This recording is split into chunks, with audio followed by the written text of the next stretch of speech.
Indian രൂപ മരിക്കുന്നു. India സാമ്പത്തിക ദുരന്തത്തിലേക്ക് വിദേശ നിക്ഷേപകർ നാടുവിടുന്നു. കഴിഞ്ഞ രണ്ടാഴ്ചയായി നിങ്ങൾ കേൾക്കുന്ന വാർത്തകളാണ് ഇവയൊക്കെ. ഇന്റർനെറ്റിലെ ചില സാമ്പത്തിക വിദഗ്ധരും വിദേശ മാധ്യമങ്ങളും നിങ്ങളെ വിശ്വസിപ്പിക്കാൻ ശ്രമിക്കുന്നത് ഇന്ത്യയുടെ തകർച്ച തുടങ്ങിക്കഴിഞ്ഞു എന്നാണ്.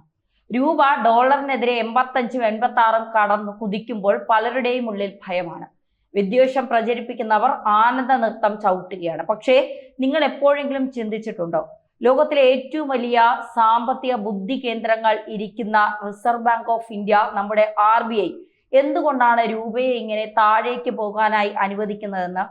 ഇന്ത്യയുടെ വിദേശ നയശേഖരം ചരിത്രത്തിൽ ഇല്ലാത്ത വിധം $700 മില്യൺ മുകളിൽ ഉണ്ടായിട്ടും എന്തുകൊണ്ട് RBI വിപണിയിൽ ഡോളറുകൾ വാരി വിതറിയ രൂപയെ സംരക്ഷിക്കുന്നില്ല? ആർക്കെങ്കിലും ഒരു അബദ്ധം പറ്റിയതാണോ, അതോ ഇന്ത്യയെ നശിപ്പിക്കാൻ ആരെങ്കിലും നടത്തുന്ന ഗൂഢാലോചനയാണോ ഇത്? ഒരിക്കലുമല്ല. വെറും തകർച്ചയെക്കുറിച്ചല്ല, ഇതൊരു സ്ട്രാറ്റജിക് ട്രീറ്റ്.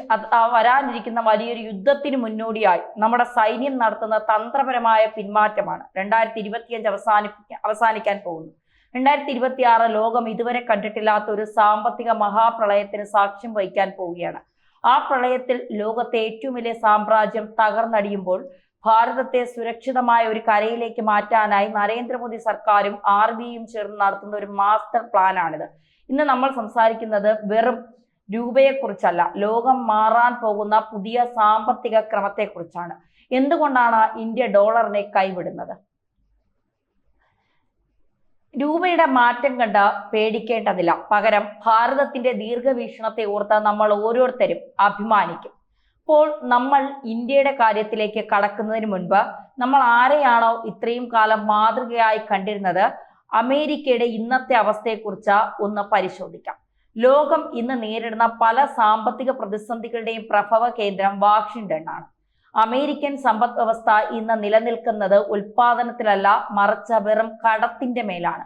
35 ട്രില്യൺ ഡോളറാണ് ഇവരുടെ ഇന്നത്തെ കടം എന്ന് പറയുന്നത്. ഇത് കേവലം ഒരു സംഖ്യയല്ല. ഓരോ സെക്കൻഡിലും അമേരിക്ക $1 ലക്ഷം അധികം കടമെടുത്തുകൊണ്ടിരിക്കുകയാണ്. ഉടൻ തന്നെ ഇത് 39 ട്രില്യണിലേക്ക് എത്തും.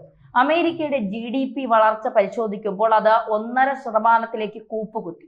അവിടെ സാധാരണക്കാരൻ ഒരു വീട് വാങ്ങാനോ കുട്ടികളെ പഠിപ്പിക്കാനോ കഴിയാത്ത വിധം പണപ്പെരുപ്പം വർദ്ധിച്ചിരിക്കുകയാണ്. നിങ്ങളൊക്കെ കണ്ടുകൊണ്ടിരിക്കുന്നവരൊക്കെ വിചാരിക്കുന്നുണ്ടാവും അമേരിക്കൻ സ്റ്റോക്ക് മാർക്കറ്റ് അഥവാ S&P എപ്പോഴും ഉയരത്തിലാണല്ലോ എന്ന്. അവിടെയാണ് ലോകത്തിലെ ഏറ്റവും വലിയ കെണി ഒളിപ്പിച്ചു വച്ചിരിക്കുന്നത്. അമേരിക്കയുടെ മൊത്തം ഓഹരി വിപണിയുടെ 35% വെറും 7 കമ്പനികളുടെ കൈകളിലാണ്.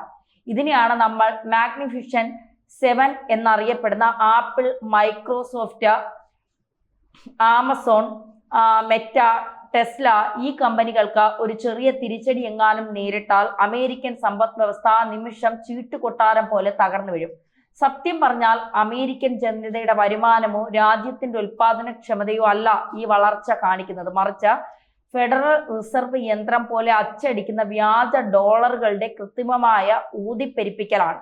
93% മാന്ദ്യ സാധ്യതയാണ് അമേരിക്കയിൽ പ്രവചിക്കപ്പെട്ടിരിക്കുന്നത്. അവർ അവരുടെ മരണശ്വാസം അഥവാ അന്ത്യശ്വാസം വലിക്കുന്നു.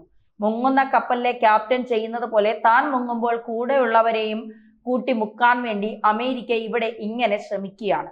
ലോകരാജ്യങ്ങളെല്ലാം ഡോളറിൽ തളച്ചിട്ട് സ്വന്തം തകർച്ച നിന്ന് രക്ഷപ്പെടാനാണ് അവരുടെ നീക്കം. പക്ഷേ ഇന്ത്യ കെണി മുൻകൂട്ടി തിരിച്ചറിഞ്ഞു. ഇനി ഇന്ത്യയിലേക്ക് വരാം. അതായത് എന്തുകൊണ്ടാണ് RBI രൂപ ഇങ്ങനെ ഇടിയാനായി അനുവദിച്ചു കൊടുക്കുന്നത്?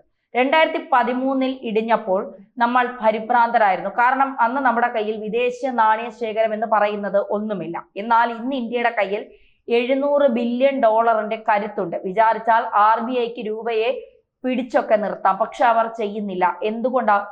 RBI ഇവിടെ ഫ്ലെക്സിബിലിറ്റി എന്ന തന്ത്രം പയറ്റിക്കൊണ്ടിരിക്കുകയാണ്.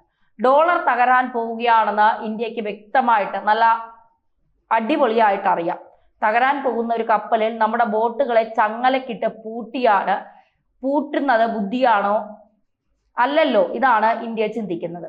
എന്തൊക്കെയാണ് ഇന്ത്യയുടെ ലക്ഷ്യം എന്ന് നമുക്ക് പരിശോധിക്കാം. രൂപയുടെ മൂല്യം ഡോളറിനെതിരെ അല്പം കുറയുമ്പോൾ ഇന്ത്യൻ ഉൽപ്പന്നങ്ങൾക്ക് അന്താരാഷ്ട്ര വിപണിയിൽ വില കുറയും. ഇത് നമ്മുടെ കയറ്റുമതി വർദ്ധിപ്പിക്കാനായി സഹായിക്കും.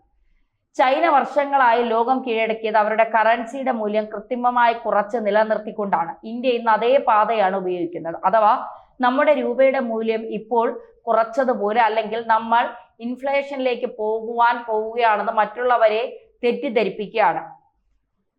പണമായി ഡോളർ തകരുമ്പോൾ ലോകത്ത് വിലയുണ്ടാവുക സ്വർണത്തിന് മാത്രമായിരിക്കും. കഴിഞ്ഞ 2-3 വർഷമായി ഇന്ത്യ വാങ്ങിക്കൂട്ടുന്ന സ്വർണത്തിന്റെ അളവ് ഒന്ന് പരിശോധിക്കാം. 800 ടൺ അധികം സ്വർണമാണ് ഇന്ത്യയുടെ പക്കലുള്ളത്.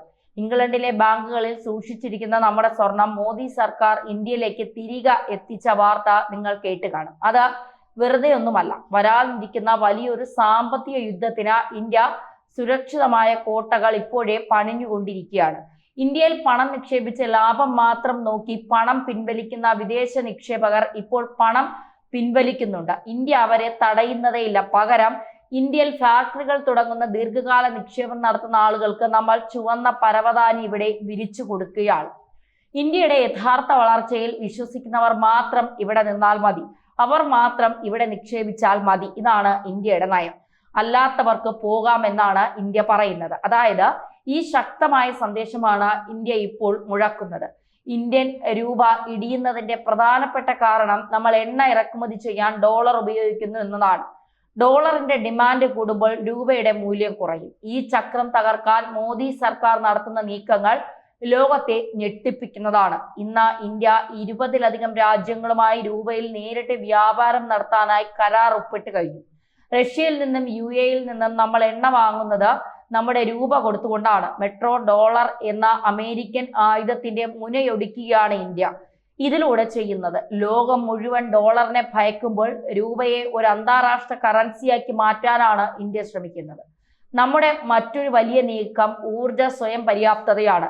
Green hydrogen, ethanol blending, solar energy എന്നിവയിൽ ഇന്ത്യ നടത്തുന്ന ലക്ഷക്കണക്കിന് കോടികളുടെ നിക്ഷേപം എന്താണെന്ന് നോക്കാം. അടുത്ത കുറച്ച് വർഷങ്ങൾക്കുള്ളിൽ ഊർജത്തിന് വേണ്ടി നമ്മൾ വിദേശ രാജ്യങ്ങളെ ആശ്രയിക്കുന്നതൊക്കെ പകുതിയായി കുറയ്ക്കും.